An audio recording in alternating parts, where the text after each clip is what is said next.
আসসালামু আলাইকুম ওয়া রাহমাতুল্লাহ। ওয়ালাইকুম আসসালাম ওয়া রাহমাতুল্লাহি ওয়া বারাকাতুহু। সুপ্রিয় শিক্ষার্থীরা, তোমরা সবাই কেমন আছো? আলহামদুলিল্লাহ। আলহামদুলিল্লাহ, আশা করি তোমরা সকলে ভালো আছো। আমিও আল্লাহর রহমতে অশেষ মেহেরবানিতে আলহামদুলিল্লাহ আমিও খুব ভালো আছি। নাহমাদুহু ওয়া নুসাল্লি আলা রাসূলিহিল কারীম, আম্মা বা'দ, ফাআউযু বিল্লাহি মিনাশ শাইতানির রাজীম। বিসমিল্লাহির রহমানির রহিম। হাল ইয়াস্তাবিল লাযীনা ইয়া'লামুনা ওয়াল লাযীনা লা ইয়া'লামুন। যারা জানে আর যারা জানে না তারা কখনো সমান নয়। আজকে আমরা তোমাদের মধ্যে একটা প্রশ্ন আমি করতে চাই। তোমরা কি প্রশ্নের উত্তর দিতে প্রস্তুত? ইনশাআল্লাহ। ওকে, আমি একটা তোমাদেরকে প্রশ্ন করতেছি। প্রশ্নটা হচ্ছে, তোমাদের এই মস্তিষ্কে, তোমাদের এই মাথায় কখনো কি প্রশ্ন জাগে, এই গোটা পৃথিবী, এই বিশাল এই পৃথিবী আল্লাহ তাআলা কেন আমাদেরকে সৃষ্টি করেছেন? প্রশ্ন জাগে? যদি প্রশ্ন জাগে তাহলে আজকের এই আলোচনা আমি তোমাদের কাছে আলোচনা করবো ইনশাআল্লাহ। ওয়া মা তাওফীকি ইল্লা বিল্লাহ। আল্লাহ সুবহানাহু ওয়া তাআলা পবিত্র কালামুল্লাহ শরীফে বলেন, ওয়া মা খালাকাতুল জিন্না ওয়াল ইনসা ইল্লা লিয়াবুদুন। সূরা আদ-দাহরিয়া আয়াত নাম্বার 56। আমি জিন এবং মানুষকে আল্লাহর ইবাদত, দাসত্ব, প্রার্থনা করার জন্য সৃষ্টি করেছি। তাহলে আমরা নাম্বার পয়েন্টে কি পেলাম? আল্লাহ তাআলা কেন মানুষকে সৃষ্টি করেছেন, কেন পৃথিবী সৃষ্টি করেছেন? আল্লাহ তাআলা দাসত্ব করার জন্য, আল্লাহ তাআলা গুণগান গাওয়ার জন্য, তাসবিহ তাহলিল পাঠ করার জন্য। আল্লাহ সুবহানাহু ওয়া তাআলা সূরা মুলুকের 2 নম্বর আয়াতে বলেন, আল্লাযী খালাকাল মাউতা ওয়াল হায়াতা লিয়াবলুয়াকুম আইয়ুকুম আহসানু আমালা ওয়া হুয়াল আজিজুল গফুর।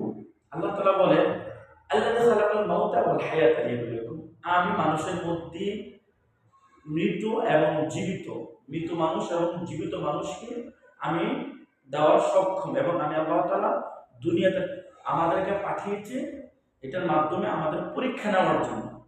আল্লাহ তাআলা কে সবচেয়ে ভালো ফল করতে পারে, রেজাল্ট করতে পারে, এটা আল্লাহ তাআলা দেখবে। তাহলে আমরা 2 নম্বর কি পেলাম? 1 নম্বরে পেলাম আল্লাহর দাসত্ব করার জন্য, ইবাদত করার জন্য, প্রার্থনা করার জন্য। 2 নম্বর আমরা পেলাম আল্লাহ আমাদেরকে পাঠিয়েছে পরীক্ষা করার জন্য। আমি যদি তোমাদেরকে আরো বলি, আল্লাহ সুবহানাহু ওয়া তাআলা সূরা বাকারা আল্লাহ তাআলা কি বলেছেন 29 নম্বর আয়াতে, হুয়াল্লাযী খালাকাল মাউতা ওয়াল হায়াতা লিয়াবলুয়াকুম আইয়ুকুম আহসানু আমালা। আল্লাহ তাআলা আমাদের এই গোটা জগতে সকল কিছু তার বান্দার জন্য সৃষ্টি করা হয়েছে। তারপর আল্লাহ তাআলা সূরা বাকারা আরো বলেন, ওয়া ইয ক্বালা রাব্বুকা লিল মালাইকাতি ইন্নী জাইলুন ফিল আরদি খলিফা। আমি পৃথিবীতে আমার প্রতিনিধি, আমার খলিফা পাঠিয়েছি। তো খলিফা হিসেবে কেন পাঠিয়েছেন আল্লাহ তাআলা? ন্যায় বিচার, ইনসাফ প্রতিষ্ঠা করার জন্য।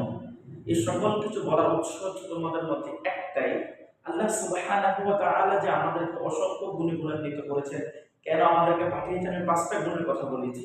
1 নাম্বার হচ্ছে কি আমাদের কি ইবাদত, তার দাসত্ব, নামাজ পড়ার জন্য। 2 নাম্বার আমি কি বলেছিলাম? আল্লাহ তাআলা আমাদেরকে পরীক্ষার জন্য পাঠিয়েছেন। আপনি যা করতেছেন কিরামান কাতিবিন, সকল কিছু এগুলো হিসাব নিকাশ করতেছে। আপনার চলাফেরা, উঠতে বসে সকল কিছু কি আল্লাহ তাআলা এগুলো কি করতেছেন? মেমোরাইজ করতেছেন, রিসিভ করতেছেন। হাউ ক্যান ইমাজিন, একটা মোবাইল দিয়ে ভিডিও করলে অনেকক্ষণ থাকে, ঠিক আল্লাহ তাআলা কিরামান কাতিবিন এগুলা আপনার সংরক্ষণ করতেছেন। এভাবে আল্লাহ সুবহানাহু ওয়া তাআলা আমাদের অনেক কাজে পাঠিয়েছেন। আমি এখানে 4টা বলছি। আল্লাহ তাআলা আমার দাসত্ব করার জন্য পাঠিয়েছেন, পরীক্ষা করার জন্য পাঠিয়েছেন, এবং তার সৃষ্টি জগতে, এই যত সৃষ্টি জগৎ আছে তার করুণা, আল্লাহ তাআলা আমাদের সৃষ্টির মাধ্যমে তার জ্ঞান, প্রজ্ঞা, মহিমা, আল্লাহু আলিমুল হাকিম, তার প্রজ্ঞা জ্ঞান আমাদের মাঝে দিয়েছেন।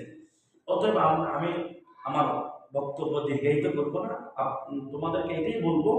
আমি যে 2টা পয়েন্ট বলতে চাই, নামাজের সময় হয়ে গিয়েছে, যে 2টা কথা বলেছি, আল্লাহ তাআলা ইবাদত করার জন্য, দাসত্ব করার জন্য, আরেকটা হচ্ছে পরীক্ষা নেওয়ার জন্য, আরেকটা হচ্ছে আল্লাহ তাআলা আমাদেরকে পাঠিয়েছেন খলিফা হিসেবে প্রতিনিধিত্ব করার জন্য, ন্যায় বিচার, ইনসাফ প্রতিষ্ঠা করার জন্য।